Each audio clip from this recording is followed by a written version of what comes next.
Você está à procura de emprego, já distribuiu vários currículos e até agora não conseguiu uma vaga? Pois é, muitas vezes não basta entregar o currículo e aguardar. São necessárias outras atitudes que a diretora dos grupos de estudos da Associação Brasileira de Recursos Humanos, Cristiane Steigleder, vai nos indicar. Seja bem-vinda, Cristiane. Obrigada, muito obrigada por me receber. Cristiane, quais as suas dicas para quem está começando a procurar emprego? O ideal é se dirigir às empresas especializadas em recrutamento ou então ir direto aos sites das empresas nas quais o candidato tem interesse?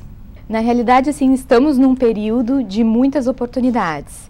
Então, os profissionais, eles devem buscar todas as vias de distribuir os seus currículos, né? Sejam elas nas consultorias, agências de emprego, sejam elas nas empresas que essas pessoas queiram trabalhar. Então, toda a empresa atualmente tem um site, tem um link onde diz trabalhe conosco, também por ali pode ser incluído, encaminhado seu currículo, né? E assim, é importante tu falaste em atitudes, né? Ter atitude, ter vontade, ter persistência auxilia muito na colocação do profissional. E ao enviar o currículo, o que escrever no corpo do e-mail e também como estruturar esse currículo? Qual o ideal? Objetividade? Objetividade, clareza. Na realidade, no corpo do e-mail deve ser bastante sucinto, né? Até existe um protocolo que os e-mails não devem passar de 10 linhas, né? Então, para encaminhar um currículo, brevemente, colocar qual é a sua área de atuação, para direcionar um pouquinho o recrutador. Alguns selecionadores preferem que o currículo já venha no corpo do e-mail, né? Mas eu prefiro, particularmente, como selecionadora, que ele venha anexo e, assim, indicado qual a área de atuação, qual a intenção, qual o objetivo profissional. E com relação às entrevistas, né? Como a pessoa deve se vestir, como ela deve se portar na hora de da entrevista, falar mais, falar menos, falar de si, qual o ideal? Tudo depende da oportunidade, do cargo que ela vai pretender, né? E também do tipo de organização que ela está participando do processo. Algumas áreas são um pouco mais livres, assim. Existem algumas regras básicas, né? A entrevista normalmente acontece com as pessoas de recursos humanos, o primeiro contato nas empresas, e então a pessoa tem que ir de uma forma um pouco mais discreta, né? Vestida de forma discreta, alinhada, com cuidado, né? Mas também, assim, precisa adequar um pouquinho aos valores, ao tipo de cargo que a pessoa vai participar, né, da seleção. Ou seja, se é alguma coisa mais da área de mídia, de comunicação, agências de publicidade, pode ir um pouco mais solto, menos formal, né? Mas se é em outros locais, normalmente um pouquinho mais de formalidade é importante. E com relação à dinâmica de grupo, né? Nem todas as empresas aplicam, enfim, mas várias empresas utilizam esse recurso. Para que serve e como o olhar de vocês, profissionais que recrutam, como é que é esse olhar, assim? Para que serve esse momento? Esse momento é para conhecer mais os profissionais, né? Então, é óbvio que quando há uma dinâmica de grupo, a expectativa do selecionador é de que as pessoas participem, porque se elas não se colocarem, se elas não falarem, se elas não se fizerem conhecer, o selecionador vai conhecer aquelas que se colocarem. Então, tu estás perdendo uma oportunidade de ser visto, né? De ser conhecido no teu jeito de ser, na tua atitude, que é muito importante hoje no mercado de trabalho. Ou seja, não basta saber a técnica, digamos assim, ali também é o momento de analisar o comportamento. Que é, assim, uma máxima que a gente diz, né? Que os profissionais ingressam, às vezes, pela parte técnica e muitas vezes saem da empresa pela parte comportamental, né? Por alguma questão de que não combinou com os valores da empresa, teve uma dificuldade de relacionamento. E com relação aos treinamentos, Cristiane, cada vez mais as pessoas têm buscado cursos técnicos e especializações. Isso não é mais apenas um adicional no currículo. As empresas estão buscando esse profissional que está sempre se atualizando e se qualificando? Sim, o que se chama de lifelong learning, né? Aprender sempre, né, na vida. Então, as empresas buscam esse profissional que se autodesenvolve, né? E é importante a pessoa estar se atualizando, se capacitando sempre, para poder estar na prontidão de concorrer às oportunidades de trabalho.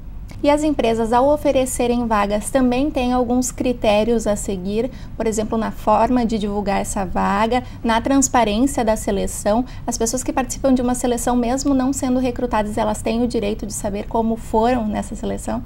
Elas têm o direito de ter um retorno, né?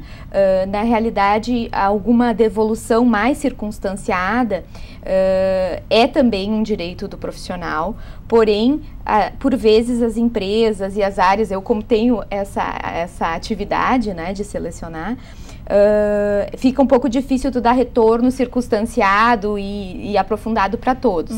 Mas, muitas vezes, o que acontece é que existem algumas opções que as empresas recebem, né, digamos 3, 4 candidatos bem alinhados com o perfil, e alguma questão, às vezes, de empatia, né, de algum detalhe, algum curso a mais, alguma atitude a mais, aproxima esse candidato da posição em aberto, né, e os demais não são selecionados, e nada desabona o perfil deles, né. Então, por vezes, acontece bastante isso. Então, não que ele não seja um candidato adequado, mas naquela ocasião um outro foi um pouquinho mais, né? Então, realmente as pessoas têm o direito de ter esse retorno. Esse retorno. E com relação aos primeiros dias de trabalho, né? Uma vez que a pessoa foi selecionada, também a pessoa vai se preocupar em como agir nesses primeiros dias. É ideal perguntar bastante, falar bastante, enfim, quais seriam as tuas dicas para os primeiros dias de trabalho para tentar garantir essa vaga e de fato efetivá-la, né? Já que a gente sabe que os primeiros meses são de experiência e o empregador tem a oportunidade, enfim, tem condições de dizer, olha, não quero ficar contigo por esse e esse motivo. Como tu indicaria, assim? É um período bem decisivo. Adaptação, né? É um período de adaptação. É importante o profissional observar também, perguntar na medida daquilo que ele realmente não consegue compreender, né? Mas perguntar muito também é um pouco desgastante para o gestor, para a empresa, né? Então, observar, respirar um pouquinho fundo, né? Não deixar a ansiedade tomar muito conta e realmente observar como as coisas funcionam, como é que é aquela empresa. Ele já vem num processo de seleção que ele está conhecendo também a empresa. O processo de seleção, ele é uma via de duas mãos, né? Tanto a empresa avaliou, mas ele também avaliou se combina com os valores dele, se é um estilo de empresa que ele gostaria de trabalhar, a atividade. Então, eu acredito que observar e, na medida do que ele não compreende mesmo, perguntar. Cristiane, antes de encerrar, eu gostaria que tu falasses um pouquinho para a gente do trabalho de vocês na ABRH, né, que é a Associação Brasileira de Recursos Humanos. Que serviços vocês oferecem?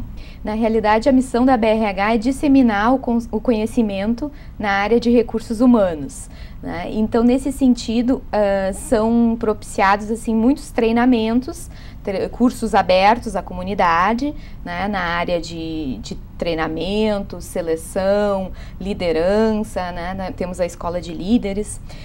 Então, nós temos vários desenvolvimentos e capacitações, né? Também temos focado nas empresas, podem ser construídos cursos em company, né? E temos também um benefício para os associados, que são os grupos de estudos da ABRH, que são 9 eixos temáticos, né, que envolvem desde recrutamento e seleção, treinamento e desenvolvimento, gestão em RH, sustentabilidade, muitos temas assim que envolvem a gestão das pessoas, né, que para as empresas e para os profissionais em geral sempre são bem interessantes. Na tua visão, como é que está hoje a situação do Brasil ou do Rio Grande do Sul? Não sei se tu tens alguns números com relação à demanda e oferta de trabalho. O mercado está em ebulição, assim, está muito aquecido, existem muitas oportunidades de trabalho e também estamos numa época de bônus demográfico, né, onde as pessoas estão em idade produtiva. Parece que ainda não está havendo um casamento perfeito, assim, né? As posições e as pessoas não estão encontrando essas vagas, né? Mas existem, então tudo depende da forma do olhar das empresas, que está mudando um pouquinho, flexibilizando, assim, porque buscava-se muito específico, muito a questão técnica, e está também, as empresas estão buscando avaliar os aspectos comportamentais, as características, as competências interpessoais, né? Que fazem muitas vezes com que a atitude supere alguma lacuna técnica. E os profissionais, como nós iniciamos, né? Com persistência, com coerência, com o seu objetivo profissional, também tem que tentar achar essa oportunidade, que elas estão aí. Né? A gente está numa época quase de pleno emprego. Cristiane, gostaria de deixar um contato para quem tem interesse em procurar os serviços da ABRH, já que a gente está tratando desse tema hoje? Com certeza, o site é www.abrhrs.com.br ou abrhrs.org.br. Muito obrigada pela tua participação aqui, Cristiane. Eu que agradeço. Nós agradecemos também a sua companhia. O Jornal da Câmara fica por aqui e até o nosso próximo encontro.